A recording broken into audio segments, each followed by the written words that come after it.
Yeah, so I just thought now's a good time in the mate date to talk about self-pleasuring. Oh, I'm glad we're here. This is Sally's favourite part of the evening. She's been waiting all afternoon for this. Because I don't know what it is. Well, I know for one thing, maybe I masturbate too much, but after I blow my beans, I always feel a little bit ashamed. Ashamed? Bit drained? A bit drained. A bit low. A bit lethargic. Are you comfortable sharing with me how often you do that each day? Well, yeah. Obviously, we've shared a lot, and even for a first date, I feel like it's going pretty well. A couple times a day, I guess. Yep. Yeah. Okay. A couple times a day. Yep. Yeah. So let's just backpedal just a touch, the backstroke. Self-pleasure and being aware of your body is so important because we were all created through pleasure of some instance. We're all product of... Now I'm thinking about my naked mum again. I'm glad. Me too. I mean, my naked mum. Not really, but... Stop thinking about my naked mum. We're here now. We're here. It's okay. So... self-pleasure is vital as a man. It's so important to have a strong connection with your pleasure state and what feels good for you. And there's a reason that you probably feel a bit depleted, a bit drained. And I'm assuming, just guessing here, that maybe it's probably scroll whatever favourite videos, 3 to 7 minutes, get in, get it done. I watch it for the plot. Oh, yeah, of course. I've come to clean the pool.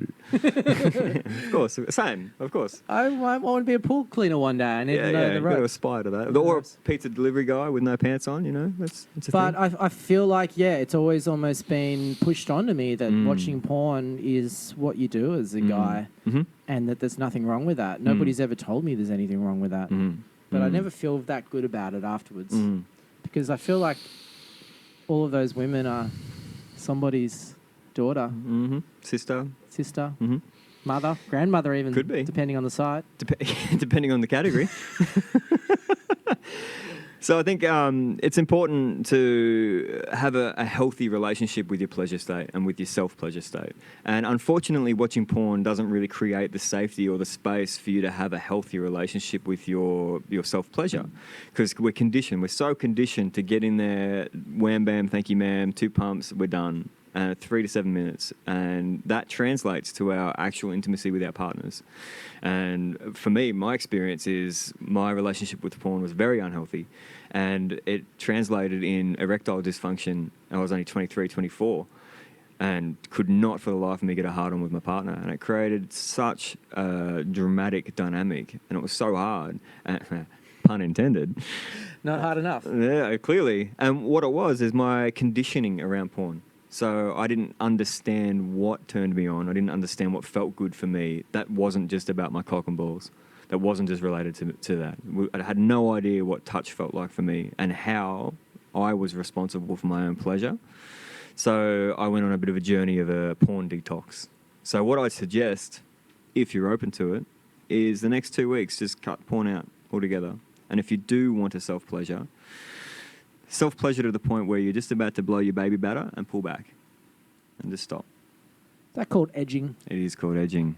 It is called edging. And you're saying that this sort of practice could increase the connection you have with your partner and the satisfaction that you both... But obviously, like, her pleasure's important. Absolutely. So is it because it's like this goal-orientated thing? Like, guys, we just like... We feel like the more... Maybe the faster we blow and the more load we blow on someone, we're creating this sense of... But do you think that maybe let's pretend that I'm not on a mate date and that I actually do have a partner, that they might also feel conditioned into expecting that release and that they're going to feel insecure as a woman if they're not able to create that behaviour. Yeah, and that's where it comes back to you as the man, you as a bloke, to take ownership of your pleasure and to communicate that with your partner. And open that conversation for intimacy, and you'll shed a layer and you'll get a little bit deeper with your partner as well, because she won't feel ashamed that she hasn't been able to get you to blow, and she won't feel responsible for the outcome. And segue, remove the goal. Connect with each other for the sake of connecting with each other, not for the sake of blowing a load. How about those bunnies? You reckon they get up over the Broncos ladder? Fucking, where's the pies?